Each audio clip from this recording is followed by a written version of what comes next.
This is the One Nerd Power. If you are a fan of One Piece, you may have come across the theory about tearing down the Red Line to unite all the seas in the world in one piece.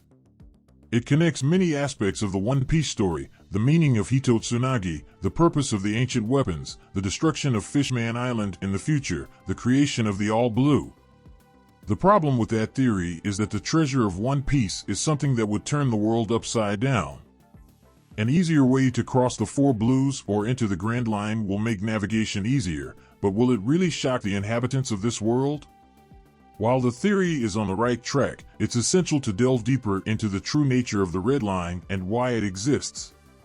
It's more than a mere geographical anomaly unique to the world of One Piece. Don't forget to like and subscribe. Leave a comment and let me know what you think. Spoiler alert.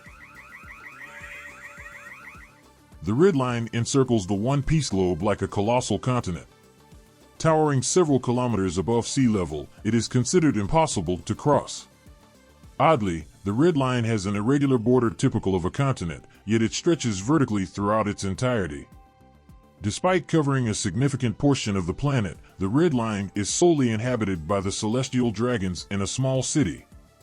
Lebon, an enormous whale measuring 400 meters in length, tirelessly attempted to damage the Red Line for 50 years, yet failed to leave so much as a scratch on its surface. This poses an enormous problem for the people who live in that world, since most of the land on the planet is inaccessible, and they have to live on scattered islands. There are only a few ways to cross the Red Line. Normally, passage requires clearance from the world government to navigate the sacred precincts of Mary Jua or the utilization of marine vessels to traverse the treacherous calm belt without the risk of being attacked by sea kings. The others means that exist to reach the other side of the Red Line are extremely dangerous. One way is by going up the waterways of Reverse Mountain, typically used by pirates to enter the Grand Line. A pirate crew can also get their ship coated, allowing it to submerge down to Fishman Island, reaching a gigantic hole in the Red Line's depths that connects Paradise to the New World. These constraints give immense power to the world government, dictating the boundaries of travel across the entire globe. Following Big Mom's defeat, in the original Japanese version, she uttered that the One Piece was also in the Wano country. It is not clear if she meant a part of the One Piece is in the country, or if there is another One Piece in there. Once known as the Land of Gold and nestled at sea level, Wano underwent a dramatic transformation, and at some point, gigantic walls were erected around the island's borders through unknown methods, and the country became physically enclosed. This resulted in severe flooding from rainwater accumulation. Faced with this calamity, the ancient civilization of Wano sought refuge upon Mount Fuji's slopes, shaping the modern visage of the land. Accessing Wano necessitates passage through Mogura Port, where people and cargo can get transported inland through a gondola. The use of the port was restricted to those who were granted permission during the reigns of Kaido and Orochi. Otherwise, it is nigh impossible to get into the country from the ocean due to the walls around it and vicious currents located in the seas of Wano. The Straw Hat Pirates managed to enter Wano by tying their ships to the giant koi fish that routinely climb up the surrounding waterfalls from the sea, allowing the fish to pull them along. To open Wano's borders, as envisioned by Kozuki Oden, it is necessary for those walls to be literally broken apart somehow. This event would liberate the ancient weapon Pluton hidden deep down in Wano's underground. Zunisha came to Wano ready to break the walls, but was stopped by Momonosuke's order. Wano mirrors the rest of the world in several ways. Just like the Red Line separates the globe, Wano is also isolated from the outside world by massive walls. Similarly, crossing into or out of Wano mirrors the hurdles imposed by the world government. Otherwise, it is necessary to climb a stream of water upwards, a feat that is too dangerous for regular citizens. If the walls of Wano represent the Red Line, then it may be possible that the Red Line was also artificially created. As Nami explained, the Red Line is essentially a huge collection of islands joined together, reinforcing the notion of the Red Line being engineered. Why and how the walls of Wano were erected is a mystery. And it is strange that, as a result, Wano was flooded with water. Why construct such barriers without accounting for this consequence? One possible explanation is an incomplete process. Had the walls fully encased Wano, flooding would have been prevented. Completed walls would have transformed Wano into a towering mass akin to the Red Line. And if we assume that the Red Line is the same as these walls, then it must be hollow inside. Think about it, where is Laugh Tale located? According to Crocus, the only way to navigate in the Grand Line is by using a log pose, which records the magnetic field between islands. There are 7 possible paths to choose from, all eventually converging into one. The last island that can be reached is Laugh Tale. Laugh Tale has been consistently referred to as the final island of the Grand Line. And Gold D. Roger was said to be the first pirate to circumnavigate the globe.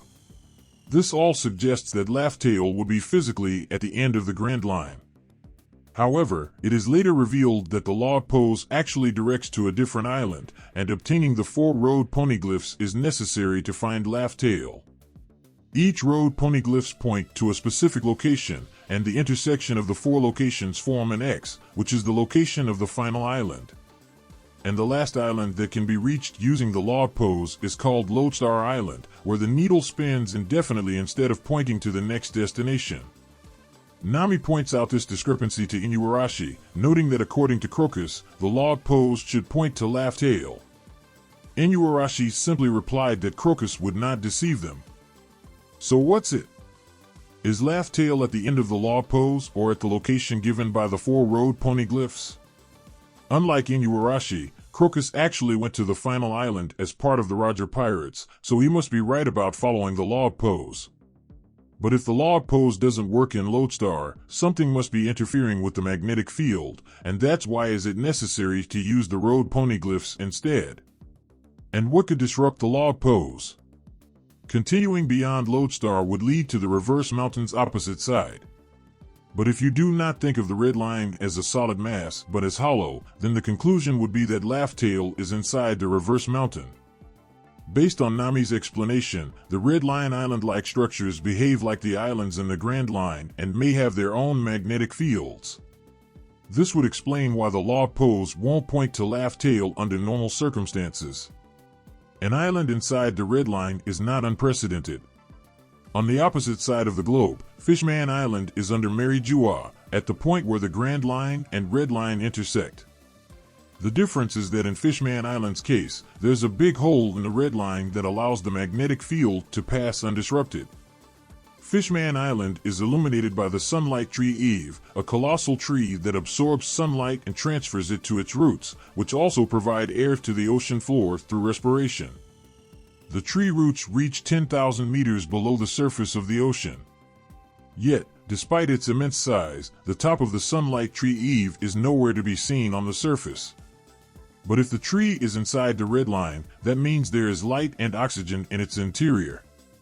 The treasure of One Piece is an entire continent inside the Red Line, surrounded by impenetrable walls. If you look closely, when Roger and his crew reached Laugh Tale and found the One Piece in Chapter 979, they are sitting on the floor around a circle. But where exactly is the treasure they are looking at? They were inside of it. It is all around them. The civilization that existed in the past and was allegedly put to an end by the hands of the world government still exists there. Like Whitebeard said, the truth about One Piece would shake the entire world. The Egghead Island arc revealed a key piece of information about the Great Kingdom, altering the perception of the Void Century. The Iron Giant on Egghead exposed that the Great Kingdom was a highly technologically advanced civilization with an extraordinary energy source called the Eternal Flame. In Chapter 1065, Lilith even suggests the possibility of utilizing this eternal flame to create a sun. This eternal flame fuels an artificial sun that illuminates the interior of the Red Line, absorbed by the Sun Tree Eve. These walls must have been built at some point to safeguard the Great Kingdom, possibly stemming from a cataclysmic event such as a natural disaster or nuclear conflict. This conjecture also offers a plausible explanation for the regression of technology elsewhere in the world. Now I would like to hear your opinion. Thank you for watching and see you next time.